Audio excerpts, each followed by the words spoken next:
Every word of God is pure. He is a shield to those who put their trust in him. Proverbs 35. தேவனுடைய வசனம் எல்லாம் புடமிடப்பட்டவைகள். தம்மை அண்டிக் கொள்ளுகிறவர்களுக்கு அவர் கேடகமானவர். நீதிமொழிகள் 30:5. யுத்தத்துக்கு போகும்போது ஃப்ரண்ட் லைனில் நிற்கிற அந்த சோல்ஜர்ஸ் எல்லாம் ஒரு கேடகத்தை பிடிச்சி வச்சுருப்பாங்க, ஒரு ஷீல்டு மாதிரி. அந்த ஆப்போசிட் சைட்லேருந்து யாராவது ஆரோ இல்லை புல்லட் ஏதாவது வந்துச்சுன்னா அவங்களுக்கு ஒரு பாதுகாப்பாக இருக்கிறதுக்காக தான். அதே மாதிரி தேவராஜ்யத்திற்காக ஓடுகிற நமக்கு விரோதமாய் நிறைய ப்ராப்ளம்ஸ், நிறைய பிரச்சனைகள், நிறைய வாதைகளை பிசாசு அனுப்புவான். ஆண்டவர் அதற்கு அனுமதி கூட கொடுத்திருப்பார்.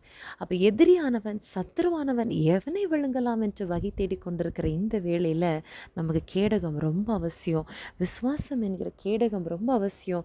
கர்த்தருடைய கேடகம் நமக்கு வேண்டும். அப்போ அந்த கேடகத்தை நாம் பெற்றுக்கொள்ள வேண்டும் அப்படின்னா அவரை நாம் அண்டிக் கொள்ளணும், அவரை நாம் நம்ப வேண்டும்.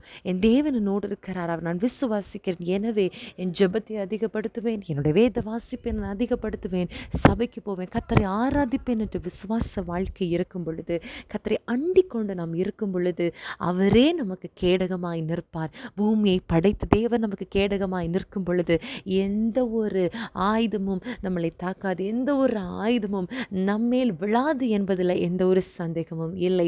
இன்னும் பாருங்க, வசனம் சொல்லுகிறது கர்த்தருடைய வார்த்தை ரொம்ப சுத்தமானது, அது புடமிட்டப்பட்டவைகள். இந்த வார்த்தையை தினமும் நம்ம தியானித்து இருதயத்தில் வைத்தால் கர்த்தர் நம்மோடு இருந்து சமாதானத்தை கொடுப்பார். கர்த்தர் பெரிய காரியங்களை செய்வார். God bless you.